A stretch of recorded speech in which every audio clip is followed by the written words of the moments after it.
Hi, my name is Latia Curtis. I'm a professional makeup artist based out of Greenville, South Carolina. I serve the entire country, mostly in the Northeast area, Midwest, Atlanta, Charleston area for my work. I own a small production company called LC Production Group, so I also produce commercials. I started producing commercials about 4 or 5 years ago. And I do that in addition to makeup and hairstyling for print, which is advertising, motion, which is any type of video projects you see on TV, online, or on social media. And I do some bridal and wedding stuff too. The thing that led me to my job, I've always wanted to be a makeup artist. I just didn't know that it was a real job. As far as I knew, I grew up in Spartanburg County. The makeup artists were the girls at the makeup counter. So that's where I got my start. My very first job was at Glamour Shots a long time ago. And then I moved into managing a cosmetics counter at Belk. And then after that, I took a step back and just kind of did makeup on the side, worked a number of corporate jobs, trying to kind of do that ideal corporate job life. And it just wasn't a good fit for me. I needed to have a job that was different every day, that challenged me, that had a lot of different opportunities in it, that allowed me to work with lots of different types of people and do lots of different types of things. I had to have a job that I was constantly going to be challenged, and I was also constantly going to be learning. And so becoming a makeup artist, specifically in print and media and motion, was the best fit for me. And so I found myself with an opportunity to pursue this full time and to start my own business. And so I did. I've been doing this for, full time for close to a decade now. But as far as from when I first picked up a brush professionally, it's been close to 14 years. The schooling required for this job, you would definitely want to go to cosmetology school, get your aesthetics license or barber's license. Any of those would be fine.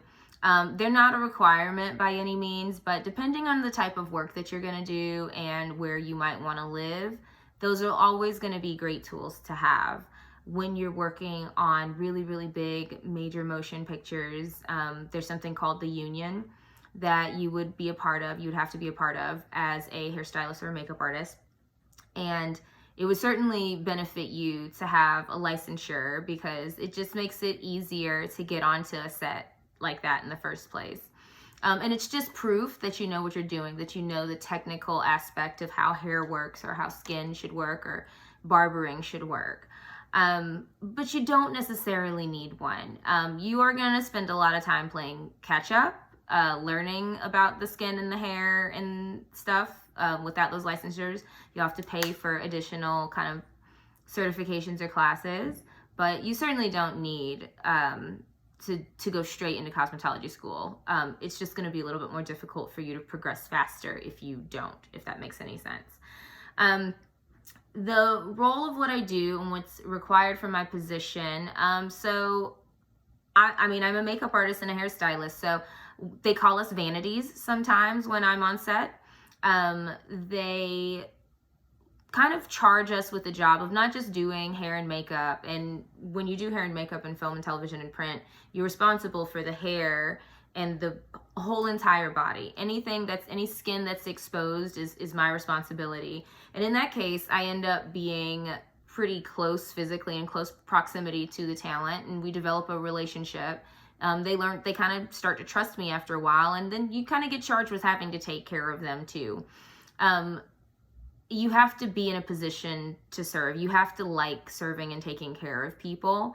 Doesn't mean that you're the servant and they talk to you however they want to, but you have to be willing and ready to take care of people and anticipate their needs.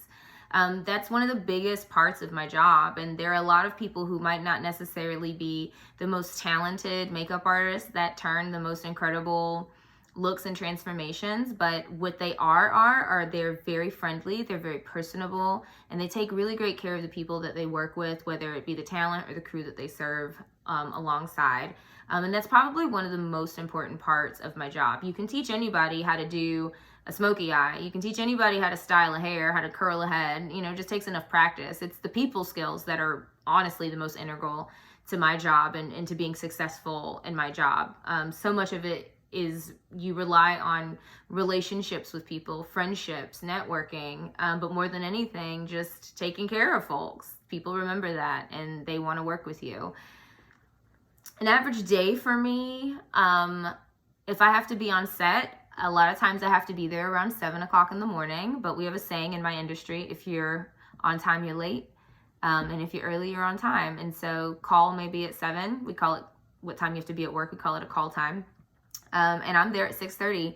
My stuff's set up by 6:45 and I'm waiting for my talent. I never want my talent or my crew to wait on me. It's totally fine if I wait on them. It's just this air of professionalism that you have to put forward. As makeup artists and hairstylists, we're constantly fighting with the other departments or the producers about our legitimacy to pay us what our worth. You have to be really business savvy if you're going to turn a profit, because you're a business. You're a walking brick and mortar business on legs. So you have to be smart about negotiating your rates. You have to be really friendly and personable and approachable at the same time. You have to be really technically skilled. You have to be on time or early and Johnny on the spot. There are a lot of facets to this job that a lot of people don't realize. They think that we just show up and, beat a face and call it a day. But there's so much more emotional labor and research and time and energy that goes into this that I don't think a lot of people realize. And that's one of the reasons why I love this job so much. But I'll take care of the talent. I'll do their hair and makeup. I'll check them on monitor. I'll collaborate with the lighting director. We call them gaffers in film and motion, and they're lighting directors typically on still sets. And the DP, the director of photography, the person behind the camera, who is sometimes also the director, but not necessarily. Check with them, make sure everything looks good, and then I, just kind of watch the monitor and make sure they don't get too shiny. Things on HD, you don't see them to the naked eyes. You won't see them until you watch the monitor. So then I'll pop in and make adjustments. We call those last looks. And it's kind of it all day. We'll break for lunch. That's one of the best parts about working on a, bigger project, is the lunch is usually good and the snacks, call them crafty, are pretty great. But yeah, we'll do that. We'll wrap. Usually it's about a 12-hour day, and then I'll go home. Or if I'm traveling, I'll go back to my hotel room until it's time to fly out the next day. The hardest part of this job, we'll talk about the best part of the job. The best part of the job is really just meeting and connecting with people. I get to travel all over the country. I go to New York a lot. It's like one of my favorite places in the world. I love it so much. It's my second home.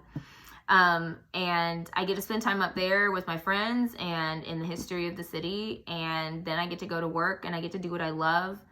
Get in the Uber, go back to the place in Brooklyn and hang out with my friends. That's like the best part of my job, connecting with people from any walk of life, whether they be my colleagues or the people I work with on set or the talent that I work with that day.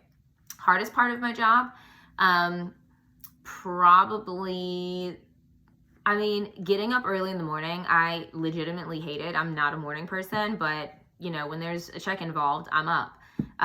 So that's probably the hardest part of the job, is just the 4 a.m. wake up calls, 3 a.m. calls, wake up calls. Those are hard, but I love what I do so much. Nothing feels particularly hard. It feels like a challenge. It's stimulating, but once you get to the other side of that challenge, there's so much it's so rewarding and you get so much gratification out of it. It doesn't necessarily feel like hard though. There's not really much that I don't want to do unless it involves like admin work on my computer to run my business. That's not fun, but the results are always great, so I don't mind it. Let's see, what are my long-term career goals? I actually just want to keep doing what I'm doing. I have to take care of my body. This is a really physically demanding job. And when I first started, an older makeup artist would say, you need to take care of your body. You need to work on your core. You need to take care of your glutes and your knees because you're going to be standing up all day and it's really hard on your body. I was like, yeah, whatever. I'm young and sprightly. Now that I'm in my mid-30s, I understand exactly what they were saying. That's really, for me to have a long career, I have to take care of my body or I'm not going to have a long career. It's going to break down before I get a chance to. The advice I would give you in finding a career that you love, explore your hobbies. For some people, hobbies are just hobbies. They're just things that they like to do on the side. And for some people, their hobbies turn into passions and they can pursue them as full-time careers. I think you have to find what type of person you are. My husband is somebody who, he doesn't mind going to work and doing an 8 to 5 every day. And then he comes home and he will play basketball or play a video game. He'll explore hobbies. And he likes that kind of separation. But for me, I have to do everything 110%. So I just like to eat, sleep, breathe, makeup in the beauty industry. And so when you're looking for a career, I think you just have to kind of decide, do you want that work-life balance, or do you want a career that you're just going to be fully immersed in, that almost kind of becomes like a lifestyle in and of itself?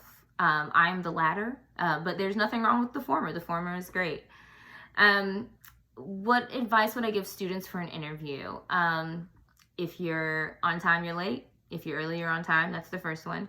Come in looking like the best version of yourself. When I'm interviewing other makeup artists or people to potentially assist me, I don't necessarily look a lot at how they do their makeup, because I don't do makeup on myself for a living. I do it on other people. I really look at like their willingness to help, willingness to serve, problem solve, think quickly on their feet, be polite, be personable, have really good like cultural awareness. I serve people from lots of different walks of life, from lots of different backgrounds, lots of different socioeconomic levels, depending on what type of like commercial spot I'm working on. So having a real cultural awareness is actually really important, and cultural sensitivity too. The job outlook for my profession. It looks great, I guess. We're in the middle of the coronavirus pandemic, so no one that I know is working right now in makeup artistry or hairstyling. It's kind of dangerous. We can't be 6 feet away from people when we take care of them. So that's why it's really important to be a smart business person too when you are pursuing this career, because you could work for a brand, and that's fine too. I know a lot of artists that work for retail brands for a really long time and have wonderful careers. But if you're going to be full-time freelance, you have to think of yourself like a business.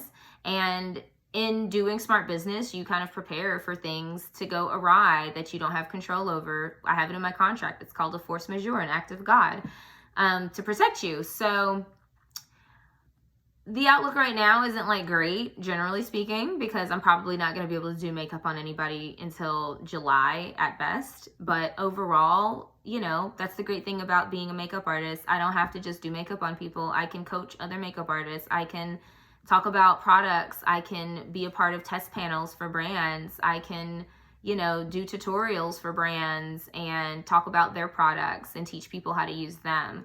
So that's one of the great things about being a makeup artist, is people are always going to want to look and feel like their best selves.